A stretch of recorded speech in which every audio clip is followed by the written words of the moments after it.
Hello everyone, welcome to my channel nursing Sakhi. आज के इस वीडियो में हम जानते हैं कि एंटीनेटल चेकअप इतना गर्भवती महिलाओं के लिए, माताओं के लिए, बहनों के लिए इतना महत्वपूर्ण क्यों है और क्यों कराना चाहिए। आखिर कभी कभी वो कहती हैं कि हमें स्वस्थ हैं, हमें कोई दिक्कत नहीं, तो फिर उन्हें क्यों जाना चाहिए। इस बात पे ही चर्चा होगी कि आप अगर गर्भवती हैं, आप का प्रसव अभी कंफर्म हुआ है या आपके पीरियड मिस हुए हैं, तो आपको अस्पताल में क्यों जाना चाहिए और जाती हैं तो किन किन बातों पे आपको ध्यान देना चाहिए अपने स्वास्थ्य से संबंधित और अपने बच्चे के स्वास्थ्य से संबंधित, और क्या क्या बातें आपको पता चलती है। जैसा कि हर एक वीडियो में हम आपको अपने बताते हैं कि अगर आप गर्भवती हैं, आपके पीरियड मिस हैं, तो आपको सबसे पहले कहाँ जाना है। जो भी आपके आसपास के सरकारी अस्पताल हैं, आप वहाँ चले जाएँ। वहाँ पे फ्री ऑफ कास्ट आपकी सारी चीज़ें होंगी, यहाँ तक कि आप घर से जो अस्पताल तक जाती हैं, ये सुविधा भी माताओं बहनों को बिल्कुल 102 एम्बुलेंस की सुविधा भी फ्री मिलती है। तो इस तरह से आपको कोई उसमें सोचने समझने की ज़रूरत नहीं है, सारी चीज़ें फ्री ऑफ कास्ट है और वहाँ जा कर के आप अपनी बात आराम से महिला डॉक्टर से कर सकती हैं अपने स्वास्थ्य से जुड़ी हुई। तो इसमें सबसे पहले यही घटना होती है कि जब अगला महीना आता है, आपका जो पीरियड आया रहता है, जब उस डेट पे अगला महीना आता है तो आपके पीरियड मिस हो जाते हैं और आपको बहुत सारी दिक्कतें भी शुरू हो जाती है थोड़ी बहुत। तो आप आती हैं तो आपका जब आप महिला डॉक्टर से बात बताती हैं तो सबसे सर्वप्रथम वो क्या कराती हैं, आपकी यूपीटी कराती हैं, यानी यूरिन प्रेगनेंसी टेस्ट। आपकी यूरिन में तब तक, क्योंकि जब तक आप इस चीज़ को समझ करके अस्पताल में आती हैं तब तक आपका कम से कम 1 महीना बीत चुका होता है। हर महिला दूसरे महीने में ही अपना जाँच है, चाहे यूपीटी या कन्फर्मेशन कराने आती है, तब तक तो बच्चे का 1 महीना बीत चुका रहता है। ये सभी के साथ होता है। तो बीत चुका रहता है तो बच्चे बनने की प्रक्रिया है या उसके जो प्लेसेंटा बनने की प्रक्रिया है, वो आपके गर्भाशय में, आपके बच्चेदानी में स्टार्ट हो चुका रहता है। तो यूपीटी में तब वहीं से एक हार्मोन सिक्रेट होता है आपके गर्भाशय से, आपके बच्चेदानी से, जो कि आप यूपीटी कराती हैं, यानी आपका जो यूरिन टेस्ट होता है उसमें जो साइन आता है उसी के कारण आता है कि जब आपके बच्चेदानी में आपका बच्चा थोड़ा डेवलप कर चुका होता है। तो इस तरह से यूपीटी होती है, कन्फर्मेशन हो जाता है कि हाँ आप माँ बनने वाली हैं। तो इसके साथ साथ और भी जब आप उससे आगे बढ़ती हैं, अगर आप 1 महीने मिस कर दी हैं, दूसरे महीने में आती हैं, तो अगर आपके बच्चे के जो 1 महीने आप सोचने समझ में और ज़्यादा वक्त लगाते हैं, तब तक आपके बहुत बच्चे के साथ 8 वीक हो जाते हैं।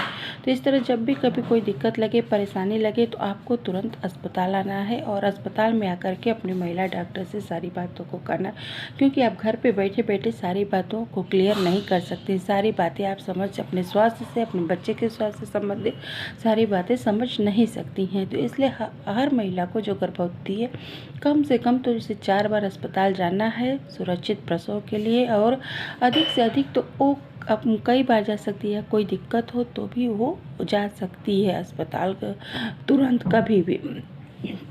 अगर और भी इससे है, जैसे आप गई अस्पताल तभी आपकी यूपीटी होती है, और इसके बाद अगर आप जाती हैं लगभग, तो वहाँ पे एक सोनोग्राफी अब एडवाइस की जाती है, 1.5-2 महीने होता है, ताकि महिला डॉक्टर हैं वो देख सकें। और तब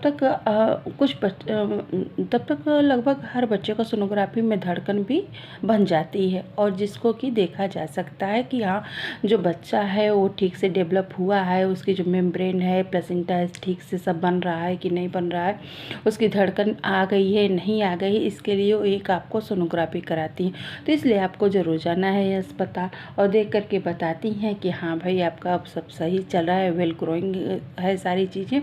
आप अब आपको बताती हैं कि कितने दिन पे फिर आप आइए अपने चेकअप के लिए। अब इससे आगे चलती हैं तो आप अब 2 महीने लगभग बीत जाते, 3 महीने बीत जाते हैं, तो आप अपने अब तुरंत, जो महिला है एक बार जान लें कि आप तुरंत माँ बनी है, तो आप क्या हार्मोनल बदलाव तो होंगे, मानसिक रूप से बहुत सारी चीज़ें लगेंगी, लेकिन शारीरिक रूप से चीज़ें अभी बस केवल यही होता है कि पीरियड आपका बंद हुआ है, ठीक, और कोई बहुत ज़्यादा दिक्कत नहीं। जैसे आप सोचें कि आपका पेट अभी से निकलना शुरू हो जाएगा, आपके वजन बढ़ना शुरू हो जाएगा, तो ये सब चीज़ें शुरुआत के 3 महीने में आपका नहीं होता है, बच्चे का ही जो होता है उसके अंदर, आपके गर्भाशय के अंदर। तो आप जानिए कि शुरू में तो आपको वोमिटिंग वगैरह लगती है, तो उससे थोड़ा-सा आपका जो माँ बनने वाली हैं, माताओं का जो है वेट थोड़ा डाउन ही हो जाता है। लेकिन जैसे 3 महीने आपके बीत जाते हैं, तब आप अपने शारीरिक बदलाव को महसूस कर सकती हैं। उसमें क्या कर सकती हैं, अब धीरे-धीरे देखेंगे कि जो आपकी बच्चेदानी अभी नीचे थी, पेल्विक रीजन में थी, पेल्विक हड्डी में थी, अब वो धीरे-धीरे उभार लेना शुरू करेगी और आपके जहाँ पेड़ों कहते हैं ना, ये जो हड्डी होती है पेल्विक, वहाँ पे आप देखेंगी तो हल्का-हल्का सा आपको मतलब अगर महसूस कर सकती हैं, तो आप अब थोड़ा-सा उभार नज़र आने लगेगा। और चौथे महीने से हर हफ्ते आपके वज़न में भी 500 ग्राम की वृद्धि होने लगेगी। यानी चौथे महीने से ही माँ का वज़न बढ़ना शुरू होता है। 3 महीने शुरुआत में आपके वज़न नहीं बढ़ेंगे, इसलिए आपका शारीरिक बदलाव तो नहीं दिखेगा। हाँ, हार्मोनल बदलाव होते हैं, मानसिक बदलाव होते हैं, जैसे वोमिटिंग होना, नौसिया होना, आप थोड़ी चिड़चिड़ी हो जाती है इस कारण शुरुआत में, और रेस्टलेस फील होता है। ये सब सारी चीज़ें आप महसूस कर सकती हैं। लेकिन जैसे ही आपको पता है चौथे महीने से ही आपको शारीरिक बदलाव शुरू होंगे, लेकिन जैसे आप 5वें 6वें महीने में जाती है, तो जो मल्टीपैरा होती हैं, मतलब कई बार माँ बन चुकी हैं, वो अपने बच्चे के, जैसे कि हम लोग मेडिकल टर्म में क्विकनिंग कहते हैं, जब बच्चा अपना पैर चलाता है या कोई भी बॉडी का मूवमेंट करता है, तो उसको हम लोग क्विकनिंग कहते हैं मेडिकल टर्म में। तो जो माँ पहले बन चुकी हैं, वो थोड़ा जल्दी इस चीज़ को समझ लेती हैं कि उनका बच्चा मूवमेंट कर रहा है, हिल-डुल रहा है, और जो पहली बार माँ बनती हैं, वो थोड़ा-सा लेट इसको फ़ील करती हैं। लेकिन आप इसे भी 4 महीने तक नहीं फ़ील कर सकती, 4 महीने के बाद भी कोई माँ है, वो फ़ील कर सकती है। 5वें या जो आप नई माँ बनी है, तो थोड़ा और आपको लेट हो सकता है। तो आप 5वें 6वें महीने में ये चीज़ें आपके साथ होती हैं। इससे आप आपके आगे बढ़ते हैं, तो जो 7वां महीना होता है, वो आपके लिए बहुत ख़ास होता है। यहीं पे प्री टर्म लेबर होने के ज़्यादा चांसेस भी होते हैं। तो कोई अगर आपको कोई बदलाव नीचे से नज़र आता है, कोई डिस्चार्ज आ रहा है, कोई चीज़ आ रहा है, तो आपको कोई सिक्रीशन है, तो आपको तुरंत जा कर के अपने डॉक्टर से मिल लेना है कि कहीं कोई आपके सुरक्षित प्रसव में, सुरक्षित प्रेगनेंसी में ग्रहण न लगने पाए, कोई दिक्कत न होने पाए। इसलिए आपको ज़रूरी है कि आप अपने डॉक्टर से मिलती रहें। अब इसके आगे अगर बढ़ते हैं, तो जो 7 महीने के बाद ही बच्चा अपना वेट गेन करता है। अब बच्चा थोड़ा-सा और अपना वज़न बढ़ाता है, तो इस यहाँ पर भी सोनोग्राफी होती है। जब महिला डॉक्टर समझती हैं ज़रूरत, तो कराती हैं। तो कराएँगी तो उससे पता कर लेंगी कि आपके शारीरिक स्वास्थ्य के साथ-साथ आपके बच्चे का भी शारीरिक स्वास्थ्य ठीक है कि नहीं। और अगर आपका 9वां महीना आ जाता है, तो आप अब महसूस करेंगे एक शारीरिक बदलाव कि जो आपका पेट पूरा फुल था, जो आपके जो पसली की हड्डी तक चला जाता है, आपका बच्चेदानी, आपका गर्भाशय, अब वो धीरे-धीरे आप थोड़ा-सा हल्का महसूस करने लगेंगी। जैसे ही आपका 9वां महीना चले आएगा, तो आप थोड़ा-सा हल्का महसूस करेंगी। अब आपका बच्चा, क्योंकि बच्चा नीचे खिसकने लगता है, वो पेल्विक रीजन में फिर आने, यानी जहाँ से ऊपर गया था, वो फिर वहीं पे नीचे आने लगता है। तो जब वो नीचे आता है, तो आप थोड़ा-सा हल्कापन महसूस करती हैं। तो 9वें महीने में इस सारे बदलाव को आप महसूस कर सकती हैं। तो इसलिए आप अपने स्वास्थ्य के लिए, आपके बच्चे के स्वास्थ्य के लिए आपको अस्पताल में अपना एंटीनेटल चेकअप कराना बहुत ज़रूरी है। और इसके साथ-साथ भी जो आयरन, कैल्शियम, जो भी चीज़ें चलती हैं, या 2 टेटनस के टीके लगते हैं, वो साथ-साथ में जब अस्पताल आप जाएँगी, तभी ये पॉसिबल है कि ये सब सारी क्राइटेरिया आप पूरा कर सकेंगी। और इस तरह से आप एक सुरक्षित प्रसव की तरफ बढ़ेंगी, और आपका प्रसव सुरक्षित रहे, आपका बच्चा सुरक्षित हो, ये सबकी कामना होती है। आपकी अपेक्षा है, आपके घर वालों की अपेक्षाएं हैं।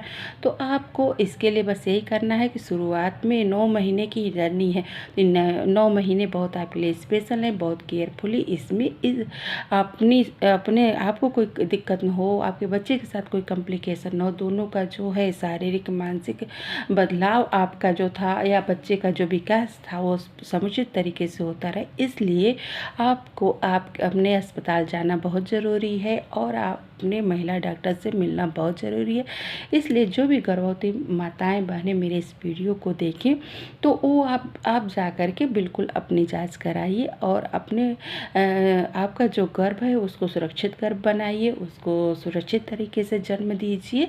और इसी के साथ आज का ये वीडियो मैं समाप्त करती हूँ और उम्मीद करती हूँ कि माताओं बहनों को इससे ज़रूर लाभ मिलेगा। और आप मेरी वीडियो को देखने के साथ साथ इसको सब्सक्राइब करें, लाइक करें, कमेंट करें, शेयर करें और ऐसी छोटी बड़ी चीज़ों के लिए जानकारी के लिए मेरे अगले वीडियो को भी आप ज़रूर देखें। ऐसे ही मम्मा और बेबी से संबंधित ही मेरी वीडियो कोई रहती है तो ऐसी जानकारियों के लिए मेरे वीडियो को आप सर्च भी करें। तो थैंक यू वेरी मच।